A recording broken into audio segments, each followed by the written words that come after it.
이 근로자의 날이자 세계 노동절인 오늘 직장인 4명 가운데 1명은 쉬지 못하고 출근하는 것으로 조사가 됐는데요. 대부분의 공무원들 역시 마찬가지입니다.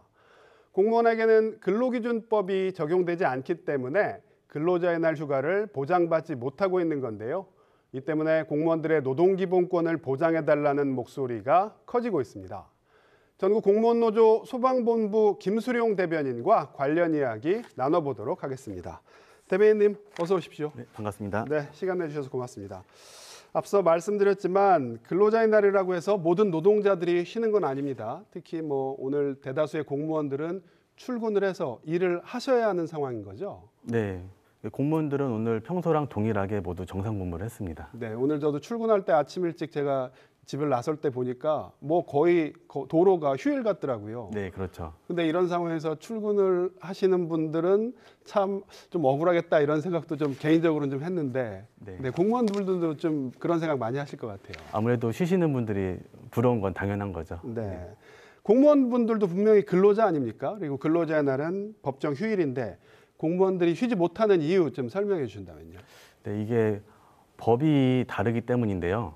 예, 공무원들은 근로기준법이 아니라 네. 공무원 법을 적용받기 때문입니다. 공무원도 근로자지만 근로기준법이 적용되지 않는다. 네, 공무원법이 적용되는데 하지만 공무원도 같은 노동자인데 이렇게 적용되는 법이 다르다는 이유로 이렇게 다르게 대우하는 거는 좀 부당하다고 보는 거죠. 그래서 이거를 문제가 되는 것이고 일부 지자체에서는 이것에 대해서 자각을 하고 5월 1일 노동절에 맞춰서 특별 휴가를 부여하는 그런 지자체도 있습니다. 네, 그 부분도 좀 형평성 논란이 좀 있을 것 같아요. 경기도라든가 제주도는 특별 휴가를 주고 대전에서도 대전 중구청 같은 경우에는 5월 1일 직원들을 쉬도록 하겠다고 하더라고요. 그런 부분에 있어서 공무원들 사이에서도 좀 말씀이 많이 나올 것 같은데. 예, 그렇죠. 아무래도 혜택을 가게 하려면 똑같이 일하는 사람들이니까 동일하게 줘야 된다는 목소리가 가장 큽니다. 네. 그런 차원에서 전국 공무원 노조가 공무원 노동자에게 온전한 노동 기본권을 보장하라 이렇게 주장하고 계시잖아요. 구체적인 내용을 좀 말씀해 주신다면요. 예, 구체적인 내용은 노동조합에서 주장하는 게 공무원 노조법을 폐지해달라고 하는 건데요. 폐지해라. 네. 왜냐하면 이 법으로 공무원들의 노동 기본권을 제한하고 있기 때문입니다.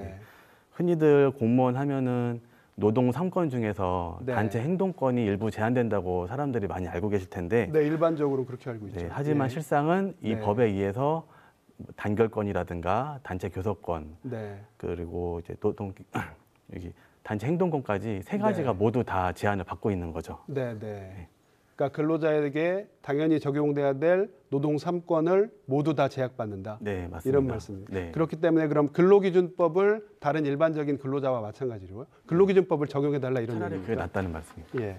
지금 해주신 말씀 그래서 국제노동기구에서도 이 문제가 공무원분들만 제기한 게 아니라 국제노동기구에서도 이게 국제협약이 비준되고 발효가 됐다고 들었거든요. 그 내용도 간단하게 얘기해 주신다면요. 네, 이게 2022년도인데요. 그 ILO 국제노동기구에서 국제협약이 비준되고 발효됐습니다. 이 내용은 공무원들에게도 온전한 노동 기본권을 보장하라는 그런 내용인데요.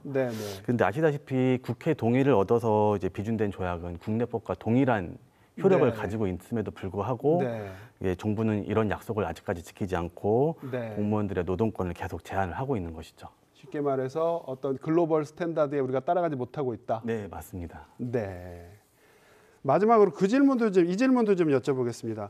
최근에 인사혁신처 자료를 보면 공무원 10명 가운데 10명 가운데 3명 정도는 이직을 고려하는 것으로 이렇게 나타났는데 혹시 대변인님도 나 이직해야겠다 이런 생각하신 적 있으십니까? 저는 아직 직접적으로 이직을 고민하진 않았는데 주변에 이직하시는 분들의 선택을 보고 좀 어느 정도 이해는 많이 가고 있습니다. 이분들이 공조직에 들어와서 여러 가지 복합적인 문제들이 해결이 될 것이라는 그런 기대가 별로 안 들었기 때문으로 보이는데요. 저희들은 이 문제들을 해결하기 위해서 노동조합을 통해서 해결하기 위해서 지금 활동을 하고 있는 것이죠. 사실 공무원 이직률이 높아진다는 건 어떻게 보면 국가 경쟁력이 좀 떨어진다 이렇게 볼 수도 있는 측면이잖아요. 맞습니다. 그럼 그런 걸 막기 위해서는 좀 공무원 사회에서 어떤 점들이 좀 개선돼야 된다고 보십니까? 우선은 여러 가지 문제점이 있긴 한데 뭐 표면적으로 드러나서 지금 당장 고쳐야 될 것들은 이제 보수에 대한 현실화, 그리고 앞으로 닥칠 그 연금에 대한 공백, 지금도 마찬가지죠. 그리고 악성 민원 얼마 전에도 또 극단적인 선택을 하신 분들도 있었고 여러 가지 문제들이 많은데 근본적인 해결책 중에 하나로는 이제 우선 공무원들 스스로가 본인이 노동자라는 자각이 좀 필요한 것 같아요. 본인을 노동자로서 인식을 하고 그거에 따른 정당한 권리를 찾고자 하는 의지가 생겨야 되는데 이제 우리나라는 과거부터 이제 줄기차게 사용했던 단어가 근로자, 그리고 봉사 이런 단어들을 많이 사용하다 보니까 이로 인해서 공무원들이 좀 현혹돼서 본인이 노동자라고 인식을 못하는 것 같은데 분명한 사실은 공무원도 노동자라는 겁니다. 어떤 공무원들의 노동자성을 강화하는 게 이직 문제를 해결하는 한 방법이 될 수도 있겠다. 이런 생각도. 공무원이 본인이 노동자로서 본인의 권리를 찾고 그리고 부당한 점들을 스스로 고쳐나가려고 하는 의지가 있어야 된다는 말이죠.